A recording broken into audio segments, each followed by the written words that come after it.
Remembrance Day. Remembrance Day is just coming up in a week and a half or so. I thought it might be useful and interesting to tie in some of the work I'm doing with the ancient world with some of the modern monuments we are familiar with in a Canadian context in the 20th and 21st centuries. And as we do this, I want to have us all think about what are monuments for, who is represented in a monument, who isn't represented in a monument, how does that reflect the society that constructs the monument, but also, I think more interestingly, how do monuments themselves help construct that society? So it's not simply a reflection of, say, what Canadians are in the 21st century, as if that's a real thing that you can make into a solid object, but monuments are constructed in such a way, thought about in such a way, written about in such a way as to help shape what it means or what somebody wants us to think being a Canadian is. So these are some of the things I want to talk about today. And we just had an election, as if you didn't know. The signs, fortunately, are coming down. I'm not going to be too overtly political, but I just want to say that in Fredericton we voted for a Green MP. So Fredericton's like a cool part of Canada now, which is the only time that's ever happened. So when I moved to the United States to do my PhD, the very first week on the cover of the Globe and Mail, the story from New Brunswick was a bear discovers thousands of cans of stolen moose head in a marijuana field, which I thought perfectly encapsulated New Brunswick, and it's now, it's nice that we're making the national news for other reasons. But I bring up the election the other day because, as I'm sure you've all grown weary of hearing about from pundits, especially these kinds of pundits, is the West not being represented. The West doesn't have a voice in Ottawa. So we have Rex Murphy here saying Western anger was hot before Monday's election, now it's molten. And so if you look at the map and you see the blue sea from Saskatchewan to Alberta, there's the idea that because the blue is not the government, that those provinces aren't going to have a voice in Ottawa. I mean, they won't have a cabinet minister, for example, from either of those provinces, most likely because Liberals have no MPs from there. And so they're not represented. The perennial representation question in Canada is, of course, our two solitudes and how much Quebec is a distinct society or a nation within a nation, all of these kinds of things that continue to come up in our news cycle. So after this election, Chris Selly thought pandering to Quebec didn't work out for the Conservatives and never does, so we shouldn't pander. But these questions keep coming up. We'll come back to the Francophone Canadian question later on today. And more recently, the mainstream news is starting to care about Indigenous representation and starting to write stories about it.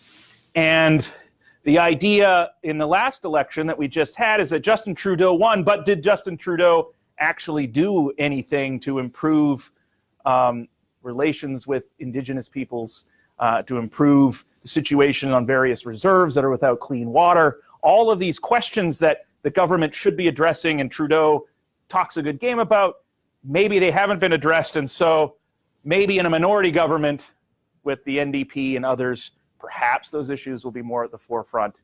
But in essence, it comes down to representation. Who does the government represent? Does the government represent certain people and not others? In what ways does it do so?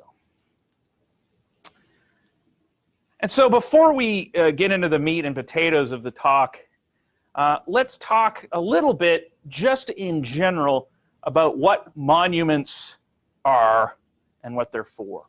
I wrote a paper or an article in Maclean's a couple of years ago about or maybe a year ago, when all these controversies about John A. Macdonald statues and Cornwallis statues in Halifax and things were happening, and people were saying things like, you can't just erase history. And so my argument in this article, which is not a new argument, many people have made this when they've thought about it at any length, is monuments and museums are different things. Okay, and so at their best, museums present issues from a multiplicity of perspectives. They get into difficult questions, whereas monuments typically are more celebratory, sound a single note. Sometimes the best monuments can be more nuanced than that. But to say that monuments somehow preserve history or educate about history any kind of in-depth way without some kind of serious interpretation around them, I think, is problematic. I bring up an example here from the Canadian War Museum.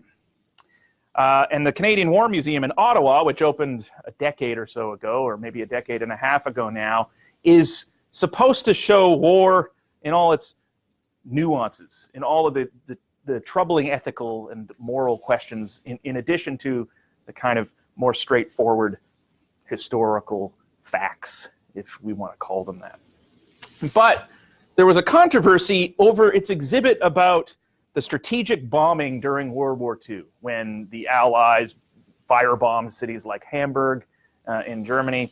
And this exhibit called into question the ethics of this bombing campaign. Strategic bombing deliberately targets what we would call soft targets, civilian centers, population centers, industry, instead of military targets. The idea being to demoralize the enemy and have the war come to a quicker conclusion. It never worked in the history of strategic bombing, unless you include the nuclear bombing of Japan amongst these, and even that is controversial. And even Churchill himself, who was no peacenik, asked, have we become beasts, when he saw the results of the bombing of Dresden and Hamburg. Veterans groups from the Canadian Air Force protested this and actually had succeeded in lobbying the museum to change the wording of its display. It still says that the bombing campaigns were controversial, but it softens it a bit, which causes us to ask, what's the point of a museum? The museum, I don't think, is a memorial or monument to the Canadian Air Force from the Second World War. Is this not the place to be asking these kinds of questions? But we continue to see these sorts of debates play out in public. This is not a new thing. When people think about removing statues or changing the names of buildings as new wing social justice crusade, they couldn't be more off the mark. This is something that has always happened. It's always been a way for a people or a society to engage with the past. And we're going to look at some ancient examples of that today. This is the serpent column at Delphi. So at the sanctuary of Apollo in Greece, this is what's called a pan-Hellenic sanctuary, meaning that Greeks from all over the Mediterranean world would come here and consult the oracle of Apollo, compete in the Pythian Games, etc. After the Battle of Plataea in 479 BCE, they constructed a monument to that victory over the Persians and placed it at Delphi. This is a reconstruction. The real one is in Constantinople, or Istanbul now, in the Hippodrome. So this is a reconstruction in Delphi. But this also had its inscription changed and was controversial in antiquity. The Spartan leader Pausanias put his own name on this and said Pausanias dedicates this because he beat the Persians. The Greeks were really mad at this. They all beat the Persians, so they erased Pausanias' name and listed all the Greek states, and Pausanias got in some more trouble after that. But this idea of monuments being modified, being controversial, having things erased, replaced, etc., has a long and storied past. So what are monuments for? I'll start with this monument of Leonidas, the Spartan king who led the 300 at Thermopylae in 480 BCE. Here he is standing at Thermopylae itself on the side of a highway where you can buy peaches from people selling them and cigarettes. It's Greece. That's not an ancient sculpture. This entire monument was built in the 1950s, and it was funded by Greek expatriates living in the United States. And if you know anything about, just tell me, what are some of the things that come to mind when you're thinking of Thermopylae? What was the Battle of Thermopylae about? Why would someone celebrate the Battle of Thermopylae? Any of you have taken courses on these things. You've got to know. The quote-unquote defense of freedom. The defense of freedom. They hate us for our freedoms. They weren't using that. This is more early 2000s kind of language, but the defense of freedoms, okay? why would Americans, or Greeks living in America, in the 1950s think that this is a subject they want to sort of get behind? What's happening in the 1950s? The war. And Greece actually had just had a civil war in which communists were one of the sides. And so setting up this monument to freedom against tyranny, especially tyranny from the East, in the 1950s, is going to mean a heck of a lot more than just thinking about a battle that happened in 480 BCE. Even though there is no mention of the Soviet Union, there's no mention of the Iron Curtain, there's no mention of Karl Marx or Friedrich Engels anywhere there. It only has allusions to ancient Greek things. Clearly, nobody in the 1950s is going to miss the point here that the Greeks were fighting for freedom. But more than that, someone who sees a monument like this cannot escape the message that, well, I should fight for freedom too. Okay? And so whereas these Greeks were fighting Xerxes, I'm fighting Khrushchev in his shoe banging. Or that was Brezhnev. I can't remember which one banged the shoe. One of those guys. And because I'm giving this talk before the election, I was supplied with no end of great material. In the last 2 weeks of the campaign, Andrew Scheer, as one of his campaign pledges, promised to free admission to Canada's national museums. I actually think this is a good thing. I agree with this. I hate going to the National Gallery in Ottawa and paying like $30 to get in. I like going to the museums in London or the museum in Washington, D.C., where they're all free. I'm not opposed to that whatsoever. But Andrew Scheer says some interesting things. Why is this a conservative? This is not a conservative platform to have more government services free. This isn't something they tend to run on. So why is Andrew Scheer promising free entrance to the museums? Well, here's some quotes from Andrew Scheer about this. The very act of walking into a museum is a reminder that before us came generations of Canadians who shaped this land into what it is today. Because I believe Canada's history should always be celebrated. Is it perfect? Of course not. But we must never allow political correctness, we should have capitalized that and put a little TM beside it, to erase what made us who we are, he said. We should celebrate the giants of our history, like MacDonald, Mackenzie King, Laurier. Two of those three were liberals. Someone should have pointed out to him. But there's a clear thing here. There's this. You're not going to pledge this in the middle of a heated, nasty personal campaign unless you're selling a certain message, and by implication, a message that is in opposition to what the other side is selling.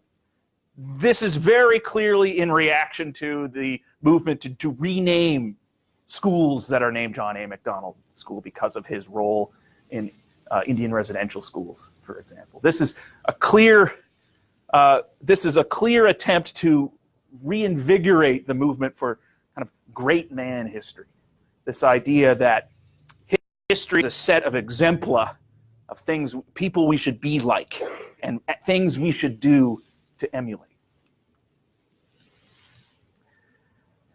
I'm going to show you a few. So what I'm going to do now is kind of give you a little quick tour through Sparta, through modern Sparta, and ancient Sparta.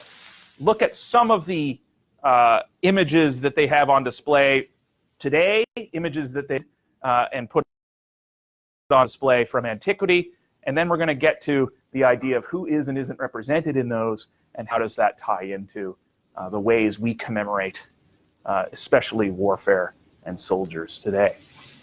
So that's the modern Leonidas Monument at Thermopylae. So this is a Spartan site. Even in antiquity, there was a lion at this site to represent the brave Leonidas.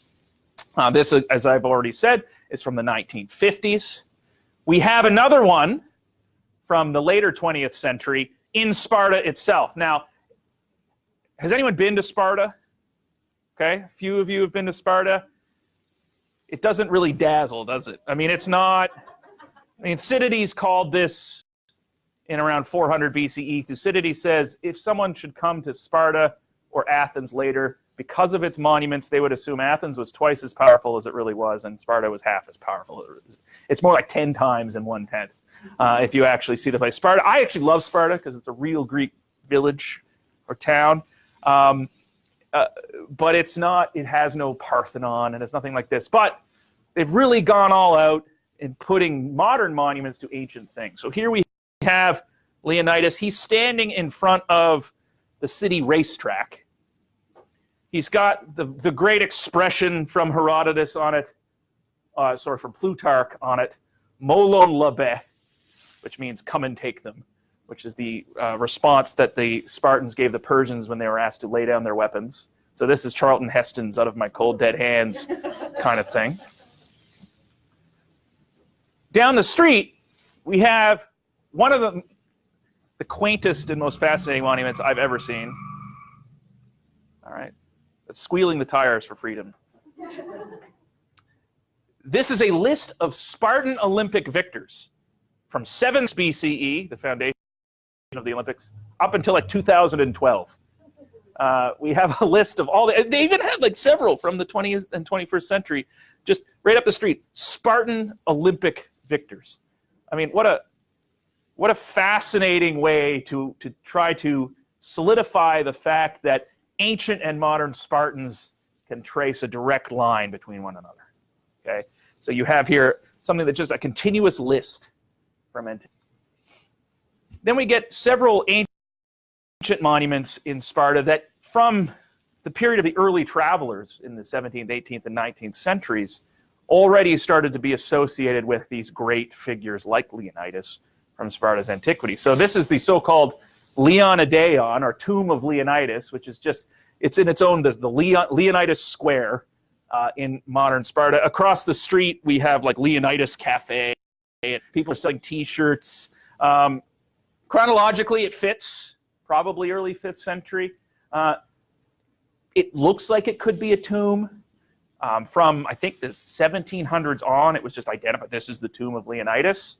Obviously, if you're going to find a bunch of stones in Sparta and you want to be cool, you're going to say, well, this is Leonidas's, maybe. There's no reason it can't be Leonidas's tomb, but there's also no evidence that it has to be. If you read Pausanias's later description of Sparta, it's hard to match that exactly with this, but this square is Leonidas Square because we have Leonidas's tomb. We have what we now call the smiling hoplite, which is typical for late archaic sculpture. You've got that little smile, but he looks like he's having a good time being a hoplite.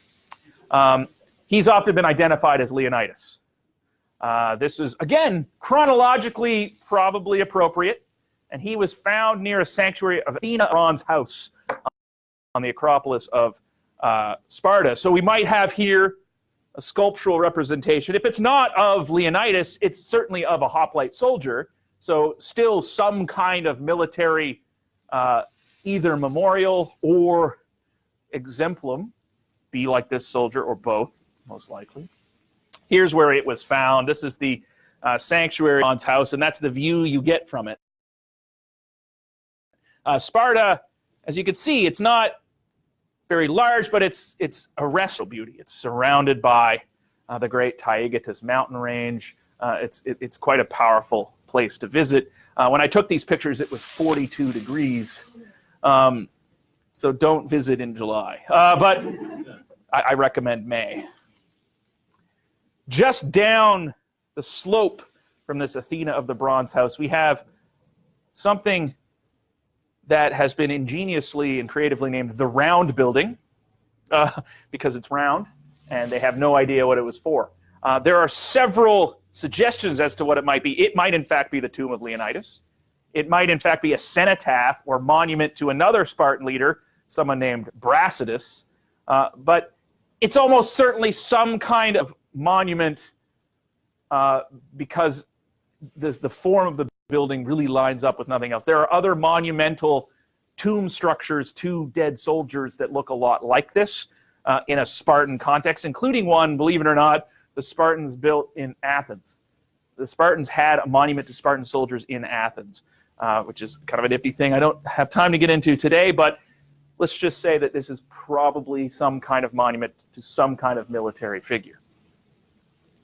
I just give you here's the modern town of Sparta. Here's where our Leonidas tomb is.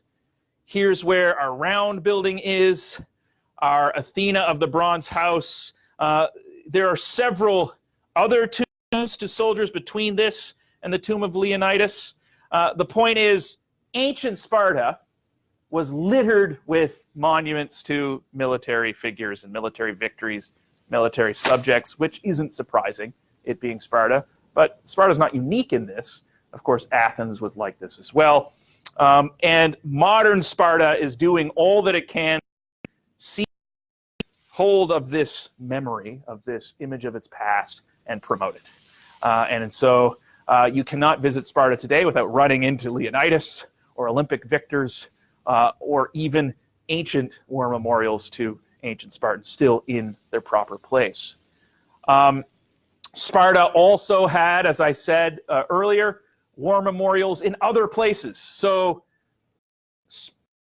leader Pausanias set up the serpent column at Delphi. He did get his name erased, but the Spartans continued to have their collective name on it in its new iteration. So this is the reconstruction in Delphi in front of the Temple of Apollo. Here's the actual thing in this hippodrome of what is now Istanbul. But there are some other monuments we should consider too. So raise your hand if you've seen the movie 300.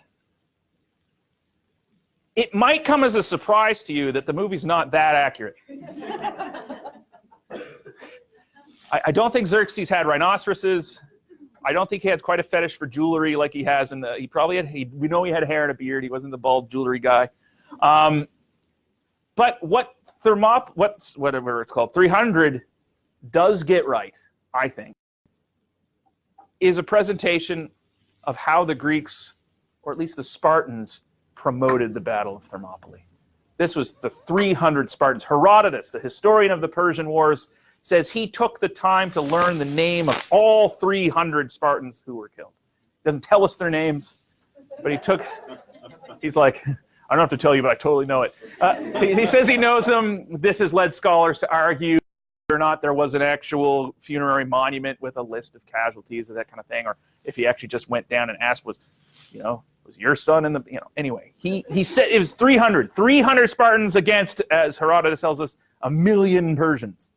It was probably more like 150,000 Persians, and it was certainly, or even fewer than that, on the ground at Thermopylae, and there were certainly more than the 300 Spartans. There were closer to 7,500 Greeks fighting for the first 2 days, and even in the final last stand, when all the 300, including Leonidas, were killed, there were 300 Spartans, but also 700 soldiers from Thespiae, which is a tiny little place in Boeotia, near Thebes.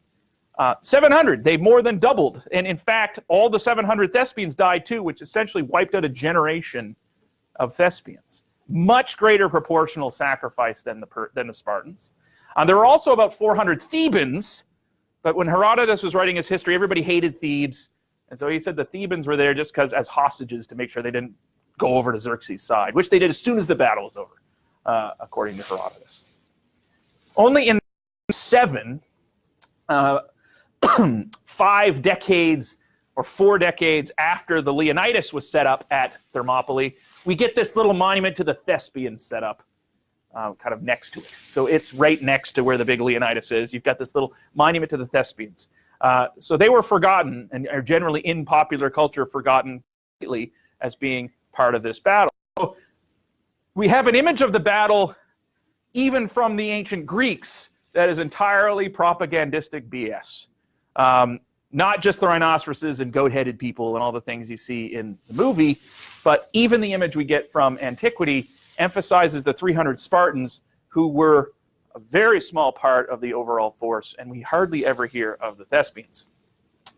The Thespians themselves were actually quite innovative and gung-ho in the war memorial department for themselves. So they actually were one of the most prominent users of lions to commemorate military casualties. Here we have several fragments of lions from Thespiae at the Thebes Museum. And there was also a giant polyandrion, or that's mass grave, a burial mound of Thespians who died in a battle in the late 400s, the Battle of Delium. I just point this out because it gives you a list of casualties. But But beside one of them, it says Pith, you can see here, which means he was a victor in the Pythian Games at Olympia, and here you have Olymp.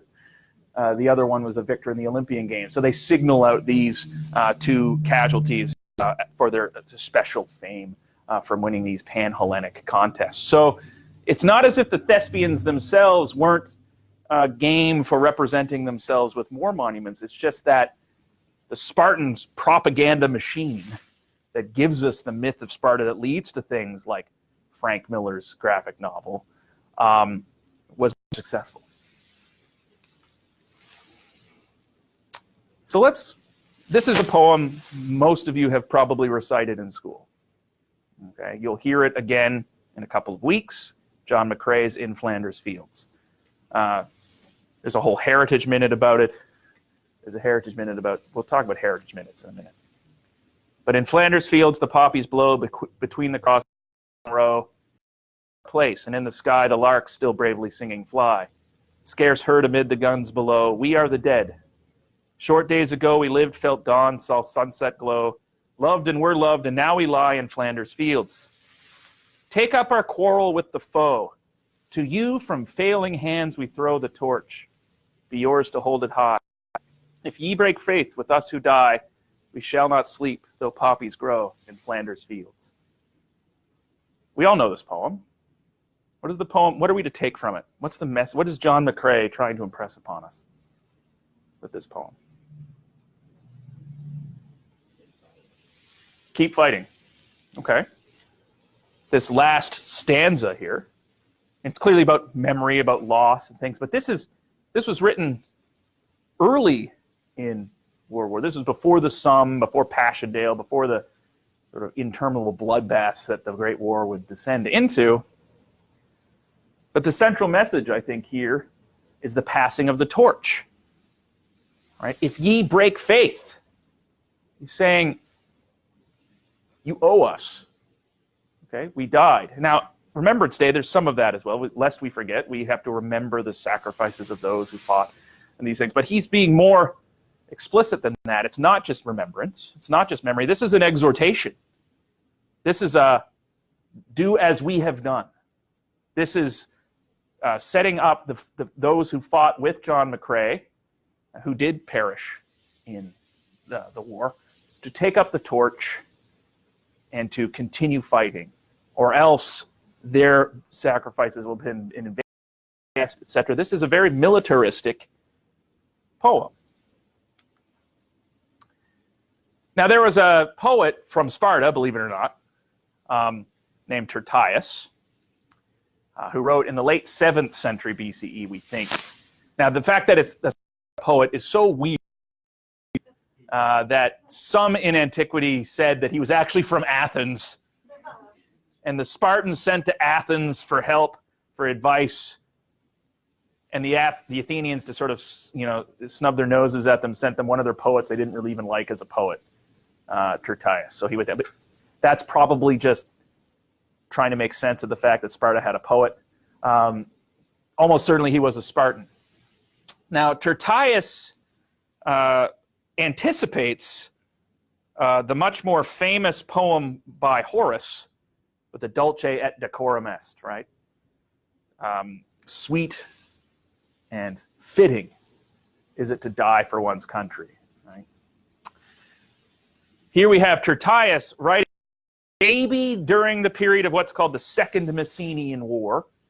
In Sparta's early past, Sparta fought a series of wars, or one big war, people fight about that, with its neighbor, after which Sparta annexed the territory and essentially created the class of Helots that were state-owned slaves or serfs of the Spartans, and allowed the Spartans to ignore farming and spend all their time fighting, and, according to Frank Miller, doing sit-ups.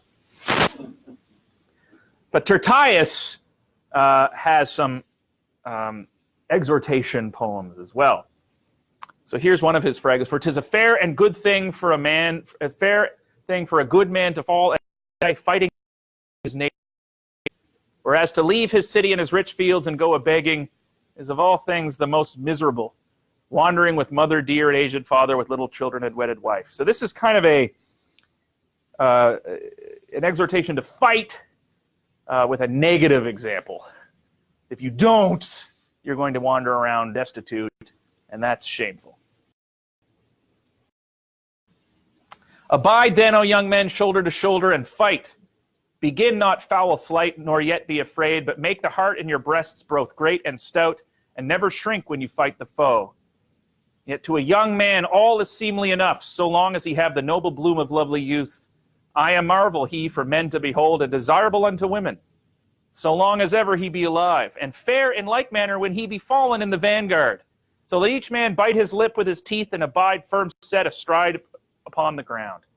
So for a young man, it's great, and you're a wonder to behold, even if you're dead in battle. This is a great thing. This is a good thing to die. These are the kinds of things you tell people who are likely to die in a coming conflict. Tertius talked to the people who bite their lip and stand firm. He's talking about the hoplites there, where you have, your shield and your spear, your heavy-armed infantry. But he also has a word for ye light-armed. Sorry for these public domain translations. And ye also, ye light-armed, crouch ye hand beneath the shield, and fling your great hurlstones, and throw against them your smooth javelins in your place beside the men of heavier armament. He's here stratifying those who are part of Spartan society and fighting. These light-armed are still part of Spartan society, but they're a lesser class. The word he uses here for crouch actually is better. It's a Homeric word, which better means to cower, or to shrink behind something.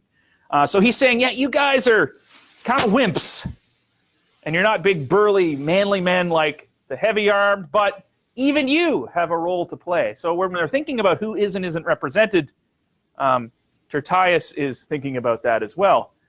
And we'll come back to this in a moment. This, by the way, is a modern statue of Tertius, or it has a quote from Tertius. It's a dying hoplite, and it's a quote from Tertius. This part, a fair thing for a good man to fall and die, that's in the main square of Sparta today. So Spartan young people are walking past this and being exhorted, just like those who recite John McCrae's poem, to take up the torch.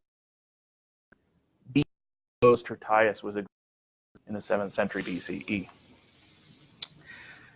It's a longer quote from here. I'll try to read through it quickly, but this is one that's much more positive. It's not just don't run away because that's shameful. Here are the good things that are come to you if you fight. I would neither call a man to mind nor put him in my tale for prowess in the race or the wrestling.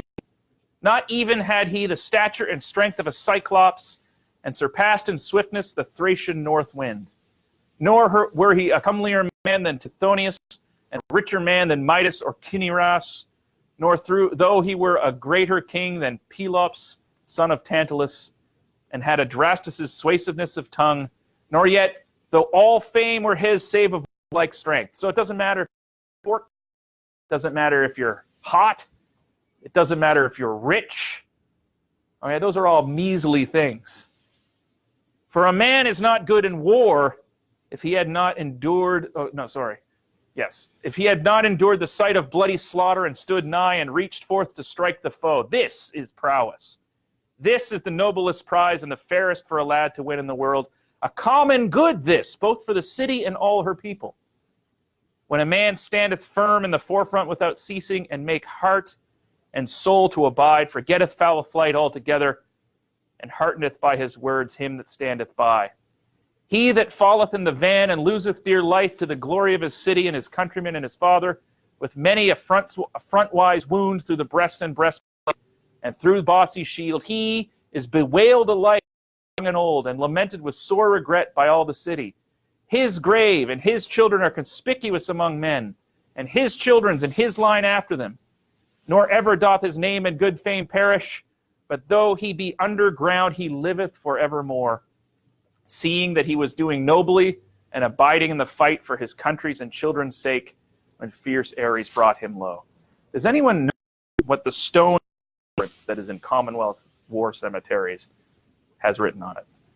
So if you go to Vimy, for example, you will see it is a Rudyard Kipling quote. Their name liveth forevermore. This is directly hearkening back to this statement, this sentiment here by Tertius. And finally, but if he escape the doom of outstretched death, and by victory make good the splendid boast of battle, he hath honor of all, alike young as old, and cometh to his death after much happiness. As he groweth old, he standeth out amongst his people, and there's none that will do him hurt, either in honor or in right. All yield him place on the benches, alike the young and his peers and his elders. This is the prowess each day aspire to, never relaxing for more. If you fight in war, you'll either die and have a great monument that everyone will revere and visit and hold up as an example of what to be like. And if you live, you'll never have to buy a drink again, essentially is what he's saying.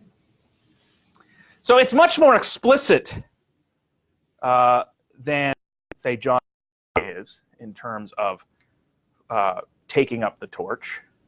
Okay, it's a much more but this exhortation here to come join the Spartan army, as one scholar put it, they actually titled their article on this fragment, "Come Join the Spartan Army." But that's essentially what John McCrae is saying as well. And who is being exhorted here to join the army? When we're told that those who die fighting nobly in their army are a boon to all the city and its people, who is that city and the people that are being mentioned? Well, it's a little, of course, as you can imagine, complicated. This is the Canada National War Memorial at Vimy, unveiled in 1936 and designed and built by the architect Walter Allward. So the famous central figure here is named Canada Bereft, and she is in a gesture of mourning over the tomb of the unknown soldier that's beneath her.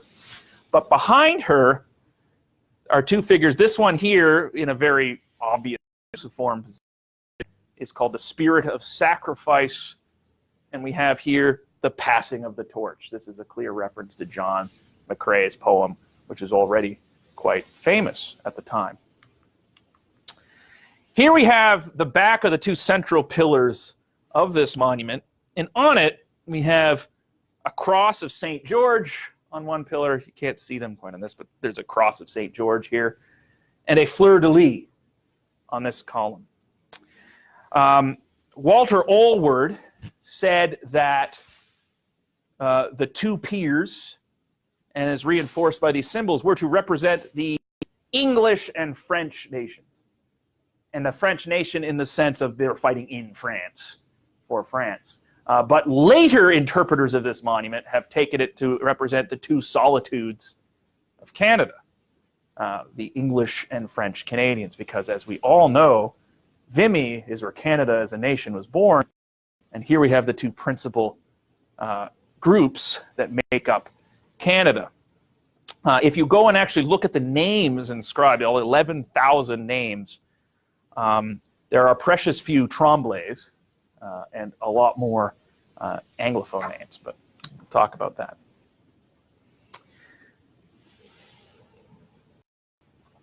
To get back to John McCrae,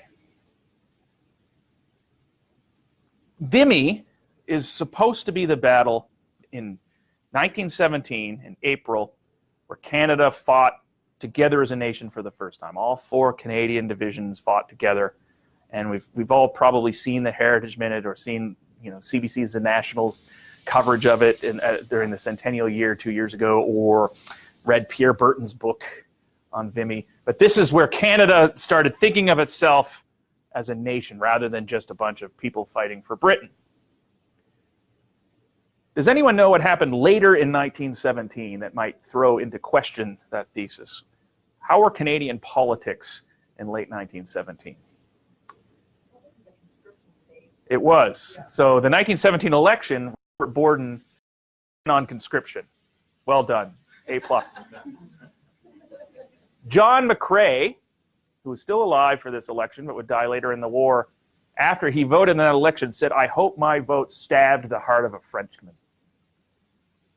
So much for right, because the French weren't picking up the torch. Canada almost descended into civil war. There were riots, mass demonstrations in Quebec. I believe the "Je me souviens" on Quebec license plates is, I will remember that they screwed us over with conscription. It's from this. There's a bunch of other things they could complain about too since then, but I think it harkens back to this. And so it's a nice story, but the French Canadians were certainly not represented in terms of conscription. That is certainly against what people in French Canada wanted. And in fact, directly because of Vimy, it was Vimy that convinced Robert Borden that conscription was a good idea. We actually need more troops to do more things like this. And so far from representing the birth of Canada as a nation, it actually exacerbated some very deep and problematic divisions. Not far from Vimy, at Neuve-Chapelle, there is a cemetery to the Indian Expeditionary Force. So from and languages, Hindi, Punjabi, the inscription, God is one, his is the victory. And so the fact that you have here non-Anglophones, okay, represented in their own languages, in their own cemetery. When I visited this in 2017, I thought, this is great. Here the British are being much more inclusive and culturally sensitive than one would maybe have expected the Imperial War Graves Commission to be in the period after 1918. I've read a lot of work suggesting that emphasizing the various ethnic and national contingents that fought in British expeditionary forces rather shows off just how big and powerful the British Empire was, that these people were fighting as British subjects. So it is much more complicated than simply representing their ethnic and linguistic traditions. This might be saying these ethnic and linguistic traditions were British and fighting for the British. So even this monument, I think we have to probe deeper than the surface. And so when we think about whose torch and whose country we're talking about, let's go back to some great Spartans. Let's go to Thermopylae. We're standing at Thermopylae here. On this stone is inscribed in a modern inscription, the ancient epigram written by Simonides. Stranger, go tell the Lacedaemonians or Spartans that here we lie, obedient to their laws. Here we have the serpent column at Delphi. This is what the serpent column of Delphi said. The saviors of Greece at large dedicated this, having delivered the cities from wretched servitude. So we have those who bravely stood fighting for freedom against despotism at Thermopylae. We have those who bravely stood fighting for freedom and despotism against the Persians, of course not including the Thespians or anybody else who fought along with this. But let's think about some of those people that were fighting and didn't really get to enjoy this freedom from despotism, and in fact formed the backbone of these societies that did fight the Persians.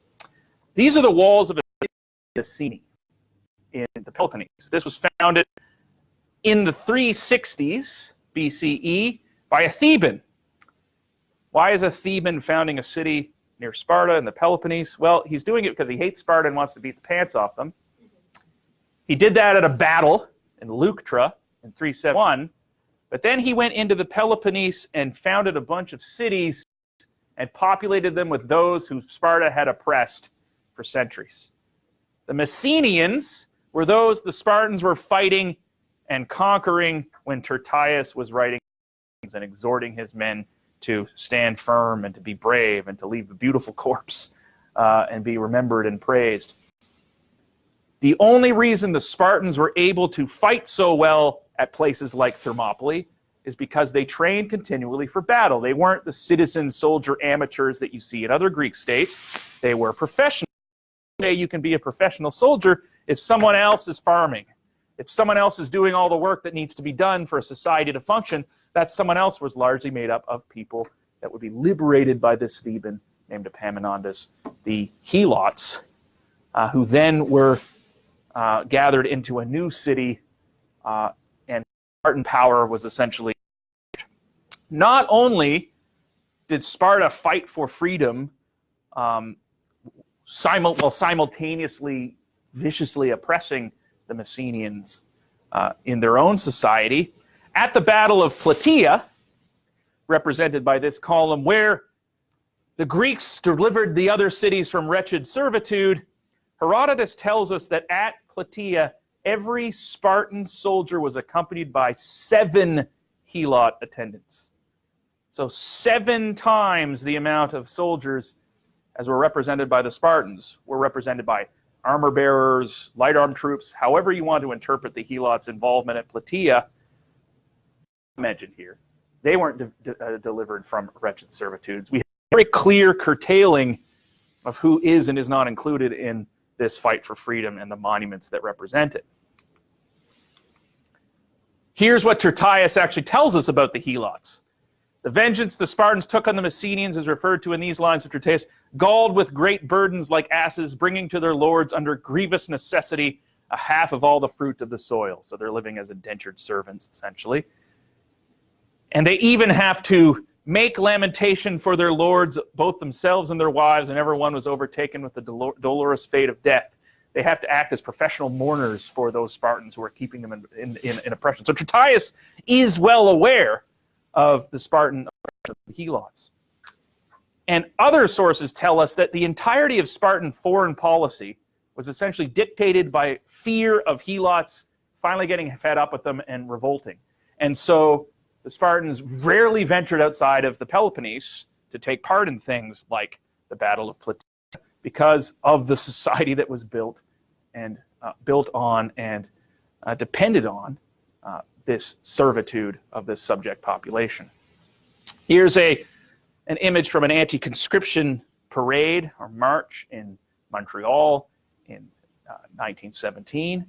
Again, when we think about the birth of Canada happened at Vimy, why is this something that we're repeatedly told? It's manifestly just not true. And any book on Vimy, even by those who are generally Vimy boosters, will admit this. It wasn't until much later, really like Stephen Harper's era and Justin Trudeau's era, when the centenary was approaching, when they were restoring the Vimy Monument, this birth of a nation really started to take off. It certainly wasn't the case in 1917, not only in the fact that the French and English weren't exactly getting along at this time, but also that anyone who fought at Vimy thought of the Great War as an entirely wasteful, hellish slaughter, where nobody was really on the right side.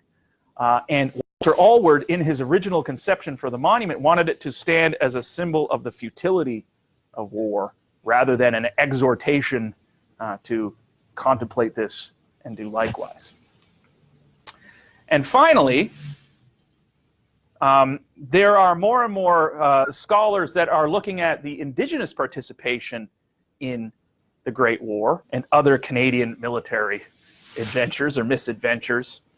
And it turns out that the Indigenous representation in World War I, the general terms of the percentage of Indigenous participation in the war. And so one might ask, why are Indigenous people participating in this expeditionary force? Well, there were several reasons. Some out of loyalty and affection for the British monarchy, over and above that were oppressing them in Canada. But also the idea that if they fought in the Canadian Expeditionary Force, they would then be able to enjoy the benefits that had hitherto been denied them in Canadian society. But it was a very uneven thing, because a lot of soldiers, there were a lot of Indigenous and activists who said, either all the Canadian citizenship if we fight, or we get to not fight and not be subject to the conscription law because we're not enjoying the benefits of citizenship. But what would happen is you would get great, you would get these heroes almost as mascots lifted up, as especially these Indigenous sniper teams that were racked up far more accolades than most other soldiers. Even these heroes were denied the basic kind of land packages and things that were given to other veterans. And also, if someone tried to claim these benefits, they would automatically lose their status.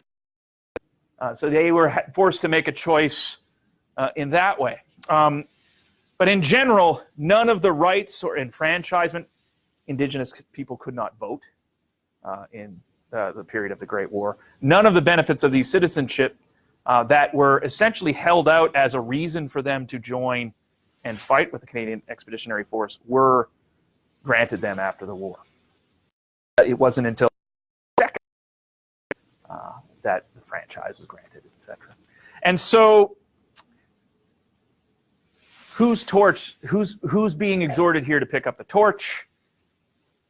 Whose country are we fighting for? Which nation was born at Vimy Ridge? These questions, I don't have an answer to these questions.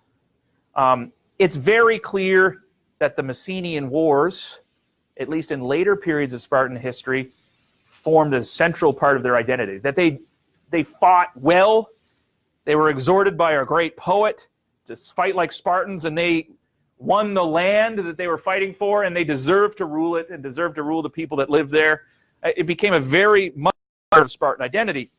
But this Spartan identity that is represented in Leonidas statues, ancient and modern, is represented in poetic memorials by Tertius, is very narrow in who it's representing, whom is being represented by these monuments and by these monumental poems.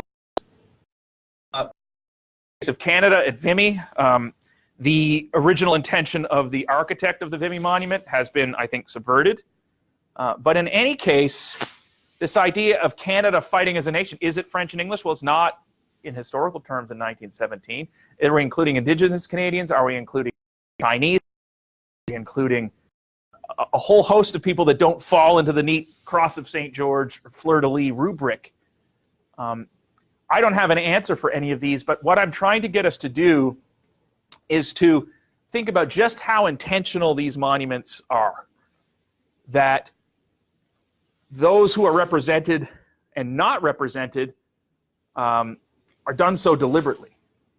Okay, at least those who are represented. Those who are, there might be an oversight to leave other people out, but in any case, there's a very clear image of Sparta that the use of Tertius's poems is trying to push. There's a very clear image of Canada that our 20 has the Vimy Monument in, that the Heritage Minute about Vimy Ridge tries to instill. If you watch that Heritage Minute, it shows how the Canadians won the first significant victory of the war, that everywhere we looked, all we saw were Canadians. I felt like we were a nation. We can dispute, nitpick about how true or not true that claim is, but I think a more important and useful exercise is, why are certain people and certain groups and certain